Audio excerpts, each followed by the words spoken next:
had Lakers over Nuggets in 6. So I think I'll just stick with Lakers over Nuggets in 6. Now, with that said, Broussard, I would not be surprised at all if the Nuggets win game 1. We have seen, not just throughout this series, but throughout LeBron's entire playoff career, unless he feels like his team is the massive underdog and that every game you could possibly steal is huge, he's going to use game 1 to feel out and see how the opposing team is going to play him, how they're going to approach this series. So that is an opportunity for Denver. But, Chris, the reason I think Denver is in real trouble in this series is, like most teams in the league, they don't have anyone to guard LeBron James. Gary Harris, who's their best perimeter defender, is simply not going to be able to do it. Jeremy Grant's not strong enough. Like, they don't have a good match. Paul Millsap is not quick enough. They don't have a good matchup. But the other reason is this. The Clippers never could figure out, Broussard, how to guard the high pick and roll between Jokic and Jamal Murray. The Lakers can, if they need to, just put LeBron James on Jamal Murray and Anthony Davis on Nikola Jokic, and they can switch that screen and still be okay. Anthony Davis is quick enough and long enough to be able to hang with Murray a bit, and LeBron James is strong enough to be able to deal with Jokic on the block. So they have a bit of kryptonite for what is the Nuggets' most valued tool on offense, and I don't think they're going to have to double Jokic. So for all those reasons, I have tremendous respect for the Nuggets. Obviously, they were better than the Clippers. Obviously, the Lakers are playing the hardest possible team they could be playing in the Western Conference Finals. But I don't think the Nuggets have enough for him here, Chris Broussard. They don't. And look, I'm with you in that I wouldn't be surprised if Denver wins tonight. I wouldn't panic. I wouldn't think, oh, wow, maybe they'll win this series. We've seen the Lakers lose the first 2 games in the previous 2 series. But I do expect the Lakers to win. And look, this is a match made for the Lakers. Unlike their first 2 rounds, okay, Portland presented some real challenges in that they were a perimeter-oriented team, and the Lakers had trouble guarding the perimeter. Same thing in the second round. You had the second round was I'm trying to remember who they Westbrook and Harden. Houston, Westbrook Houston and Harden with the small ball. That's how memorable Houston was in that series. Disrespectful. With the small ball, you had to adjust to that. Denver is tailor-made for the Lakers, and you mentioned Anthony Davis on Jokic. Heck, Dwight Howard and JaVale McGee guarded Jokic well in the regular season. Lakers won 3 of 4. They held Jokic to about 16 points a game. If for some reason that doesn't work, you're right, you just throw AD on him. And then here's the other thing. They had success against Kawhi Leonard because Kawhi Leonard is a mid-range guy.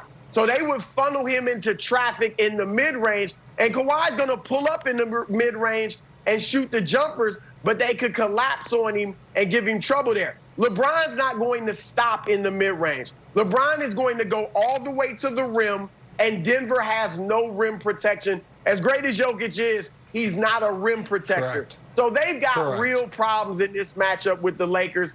I'm with you, Nick. I picked the Lakers in 6, and that's what I expect to happen. Definitely not a 7-game series in my view. Okay. Yeah, the Nuggets are going to have to do something at – Go ahead, Wilds.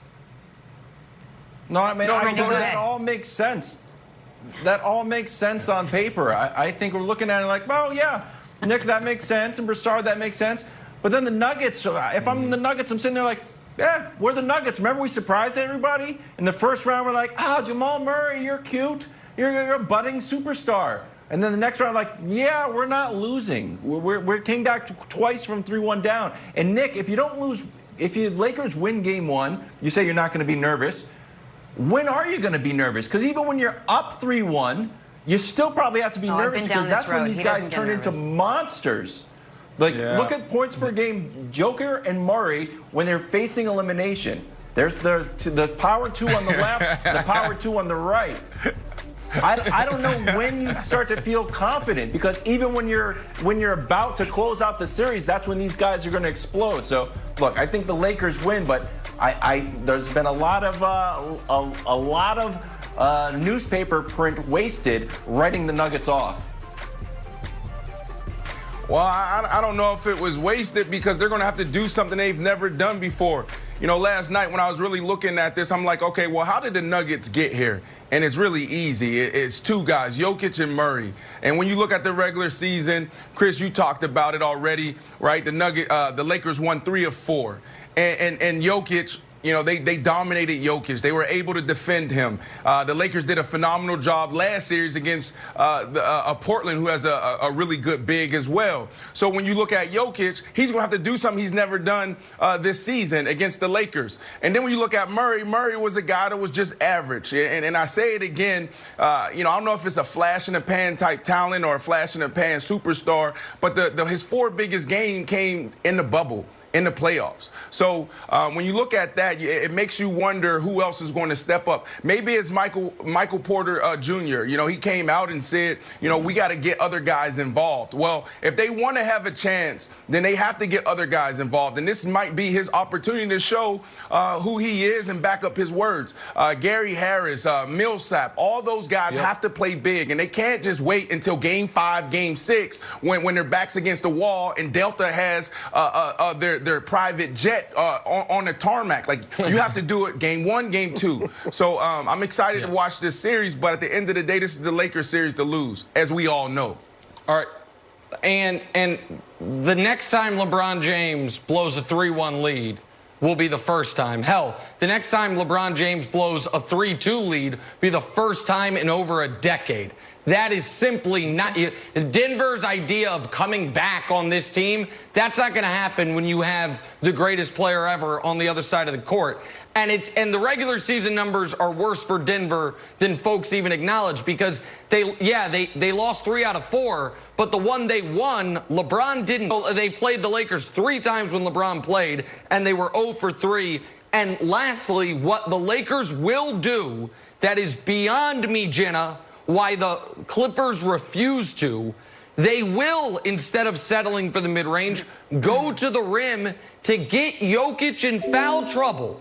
Jokic was out of foul trouble in that series, not through any doing of the Clippers. Not through any doing of his own, just because the Clippers weren't attacking. If you can get Jokic in foul trouble, the Nuggets have no shot whatsoever, and the Lakers will attack. And so, listen, the Nuggets are an excellent team and a very, very good story with 2 young stars. This is a brutal matchup for them. In their defense, Jenna, it's a brutal matchup for every team in the league, because the Lakers are the best team in the league and have been all year. As you always say, they just might be in over their skis. All right, let's take a break. Switch.